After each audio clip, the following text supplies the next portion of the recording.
Hey guys, it's Trish. Live from Chattanooga. I'm like, where am I? I am in Chattanooga, Tennessee.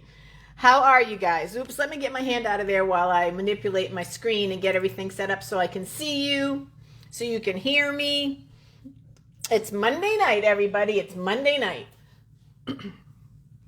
So tonight we're going to make a card using Design a Series paper. It's not, hey, Miss Mary, it's not a new technique. It's something that we've done before. But since I just sent out my paper shares, and a lot of you guys have a lot of DSP, I wanted to show you a way how I try to maximize the 6x12 cuts that we do. So that's what we're going to start with, is how to maximize getting 3 card fronts out of one 6x12 piece of paper. It's really easy. So I'm going to show you one way and then tell you another way. The first thing I'm going to do, hey Anna, I'm going to cut 4-inch strips. 4 and 4. So there's my 3 card fronts right there. Now, a card front is 5.5 by 4 1/4. But I want a 1/4 inch all the way around. So since this is 5.5 by, this is 4 now, 4 by 6, I'm going to cut it down to 5 1/4. Because my card base, let me see if I can get this correct. The card base is 5.5 by 4 1/4. It's 5.5 by 4 1/4. So I want to make a layer. So I'm going to do this. So I cut my 6-inch by 4-inch down to 5 1/4 by 4. And it left me this individual piece of paper, which we're going to use tonight. And I'm going to show you one way to use it. And then I'm going to tell you at the end another way that you can use it as well. So you can use it 2 different ways so it doesn't go to waste. So basically from that one piece of 6x12 Design a Series paper, I'm going to have 3 cards to make. And I like to make repeats of the same cards and send them out. So you'll see some repeats of the same cards. All right, so tonight we're going to be using the blends. I chose blends that I had a light and a dark so that I could do a little bit of shading. And the shading is really all Stampin' Up. I just am following their lines. So I'm going to zoom in a little bit closer so you guys can see. I think that will work. So you guys can see when I do the coloring. Ooh, that's probably too close, isn't it? Let me come out a little bit. All right. So I've started this card because if I didn't, we would be here throughout the night. I've started coloring some of it, as you can see.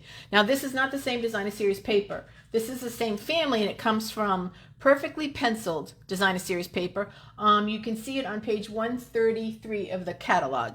And it's all black and whites, which, if you guys know me, you know that's one of my favorites. So what I did is I went ahead and colored in most of it so that you wouldn't have to sit and watch me spend the night coloring, because otherwise I would be here forever.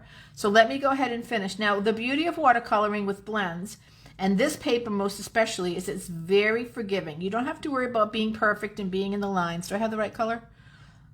Yeah. Light, rich raspberry is this one. So you don't have to worry about being perfect or being in the lines. I'm just getting color in the flower.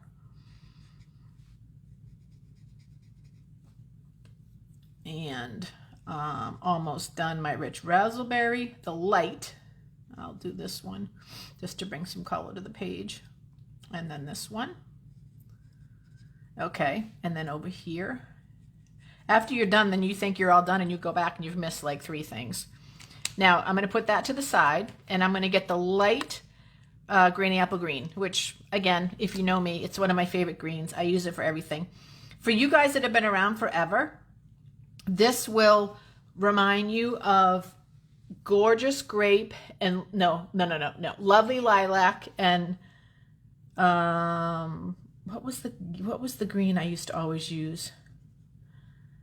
Oh, I can't even remember the name of it now. It's just slipped my mind. But when I first started stamping, I used everything in those colors.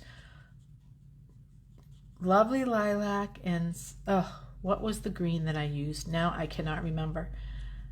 They didn't resemble these colors at all, but I always loved purple and green. I love those colors together. So let's see. Ooh, hey Judy. Hey Stephanie. Not Wasabi Judy. That was an in color. This was back in the early 2000s. gorgeous, no, lovely lilac and something, but I cannot remember it. Okay, so I've done my light colors. Now I'm going to go back with my dark colors, and this is my version of shading, which Stampin' Up! Makes super easy for us. I take the thicker tip, and I literally, you guys, I literally just go over some of the lines that are in the flower. And then I made the center darker.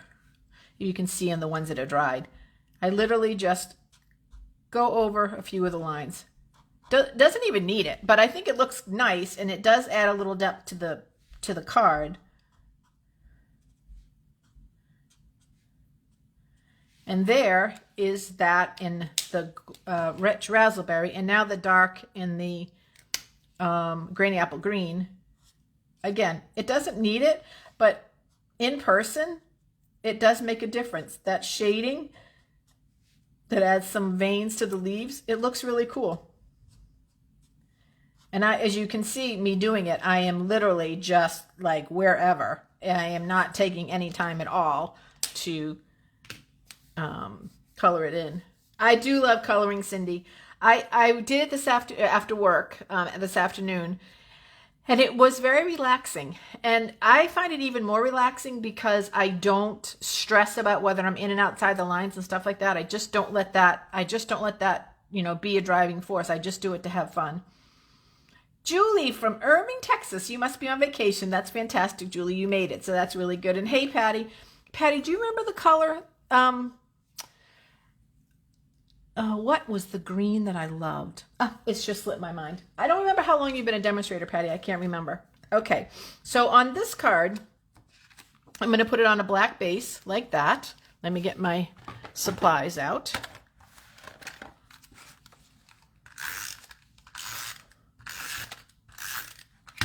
And I'll glue that down. You guys, I was watching a video from my upline, Linda Heller, this week. And Linda is so calm and so methodical on her videos. I was like, so I even texted her and I said, Linda, your videos put me to shame. I am so, Julie, I am so fast and I make mistakes and I can't find my words and I use the wrong words, and she is so calm and cool and collected when she does her videos. So I'm kind of jealous. Okay. On this one, you guys, the opposite side is polka dots, and I love polka dots. So I thought that would be a cool little finishing piece. It also looks really good when you just have it black on the white as well. That's also a nice way for the card to look. So you don't have to color it in. You get plenty of beauty from it just being black and white. Okay, but I decided to go ahead and color it because I wanted something different. And so now I'm going to put this on, and I'm going to show you another place that you can use this piece too if you don't want to put it on the front. So there, oops, get it on there like that. So then I did that. And then I'm sending this to a friend who needs a little bit of encouragement. And I used the Charming Sentiments stamp sets, which if you guys remember, this is the stamp set that has all the different dies for each word. And I did use the die, but when I cut it out, it didn't look as good because it wasn't enough white. There wasn't enough contrast because I'm using Faith Over Fear. So I just literally cut out a rectangle and stamped it. And that worked out really, really well. So let me put some dimensionals on it. Now this is a super simple card, as I like my cards to be. Why? Because around here, we make it and we mail it, which means just get it in the mail. But it's a very relaxing card if you like to color. Emerald green, no, it was more like Lucky Limeade, but I just can't think of it. It'll come to me after we hang up. After I stop doing the video, it'll come to me. Okay, so Faith Over Fear, and that is the card. Now, I don't have with me an inside card, but pretend that I did have an inside card, because the other option that you could do is you could take the black card base, not that one. Is that the right one? Yes, sorry. You could take the black card base. You could put this on it like that. Then you could take your white card insert and put that on the white card insert at the bottom. So that's another way to use that strip. I just put it on the front, but you could, because I don't think this one looks as good. Well, it's okay, but it's not as, it doesn't, to me, it doesn't blend as well as the polka dots. The polka dots are really a totally different look, but you could do it. But you don't want to waste this piece of paper, so you want to put it on the inside down here, with or without coloring it. And so out of one 6x12 piece of paper, you've got 3 cards. Super easy, super pretty. So that's the card for tonight. Faith over fear. Lemon lime twist. It could be lemon lime twist. That could have been it. Although that wasn't in color, I think. Gorgeous grape. No, it's not coming to me. I am so blank. Hey, Nancy PB, thank you for joining. It's good to see you. Nope, you guys, your colors, it goes way back to like early 2000s. Those are all too recent, but keep trying.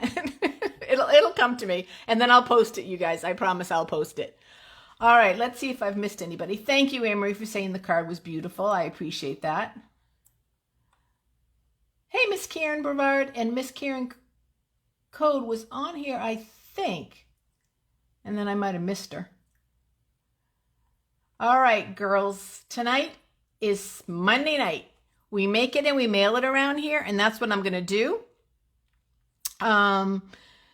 I just a little thing that I thought I would tell you guys, because it came up on my Facebook page. There's a Facebook page called Paper Pumpkin Fan Club, and it's where people put all kinds of alternatives to the paper pumpkin kits, and it's really good. People are super creative. But somebody had said yesterday, or maybe the day before, either Saturday or Sunday, I don't know which day, said something about how she has so many cards, what should she do with them? Well, you know me, that's a pet peeve of mine, because you should give your cards away. You should mail them out, or you should give them away. So I just posted on there that I said, always put, I like to always have like 4 cards and envelopes together in my purse, and then I hand them out at restaurants or at the, not the grocery store, but you could do it at the grocery store, but at my hairdressers or the post office or a server at a restaurant or wherever you go, just hand out 4 cards. Make them general, make birthday cards or thank yous, because those are the 2 most common cards. And I got lots of really positive feedback, people saying that was a great idea, because cards do make a difference in someone's life. And so since we have all the supplies and the skill to make them, we should share them. So I'm just tooting that story. So if you have cards at home and you're not using them, if you're not mailing them, or if you make extra cards, put 4 in a plastic bag and tie a ribbon around it, and then just keep them with you. And wherever you go, you can hand them out, and you'll really just brighten someone's day. All right, that's my soapbox. I'll get off my soapbox. Let's see. Yes, Cindy Bauer said, simple cards are the best. Just finish with a bunch and need sentiments. And that's what I like, Cindy. I like to do, like, I'm going to finish off air. I'm going to make the rest of these cards. So basically, I will have 6 cards, one with that flower on it and one with this flower on it. I'll have them all made up on black bases without any sentiments on them. And then when I need a sentiment, slam, take a punch or a die, put my sentiment on there, and out it goes. And then I have a stack all ready to go. I especially like that for Saturday, I especially like that for thank you cards, because they can be simple and I always need them. Mary is asking about Zooming on Saturday, and yes, you guys, we are Zooming this Saturday, the 28th at 10 a.m. I will be sending out the link probably the next day or 2. And if you're coming to class, all that you need is a 6x6 piece of paper, a coordinating card base, and enough extra cardstock to make a label. And then you will need your cutter. I forgot, when I gave out the instructions last month, I forgot that you will need a cutter for that. So yes, we are Zooming on Saturday. I hope that you can join us. It's not a real long class, but it's a lot of fun. It's just nice to see people, and I'll have to get, I think I'm trying to grow out my bangs, you guys. You can't, if you've seen me, it's hellacious. It's just horrible. So I finally made an appointment for this Friday to get them cut, because I can't take it anymore. Yeah, I need to have bangs. So my hair will look good on Saturday morning. So, all right, you guys, I love you lots. I hope you have a good week. I'll see hopefully a bunch of you on Saturday, and we can Zoom together. I'll send out an email and the link. If you don't get my emails, message me or text me so I can add you on my list. And as I said, it's not a real long event, so if you have things to do, it won't take up too much of your time. And I wonder if it was Green Galore. Patty, does that ring a bell? Green Galore. Lovely Lilac and Green Galore. That was the color. So that's how far back that goes, you guys. I'm telling you, it's early 2000s. I used to do that color combination all the time, and that's what this one reminds me of, the purple and the green. All right, I finally remembered it, Green Galore. You guys, I love you. I miss you. Stay cool if you can, or dry, depending on where you are. Here, we have to stay dry. It's going to rain for a couple days, but we need the rain, so I'm not complaining. And I'm going to wrap it up. Have a good week. I'll see hopefully a bunch of you guys on Saturday. Remember, make it and mail it. And I love you guys, and we'll see you next Monday if I don't see you on Saturday. Bye-bye.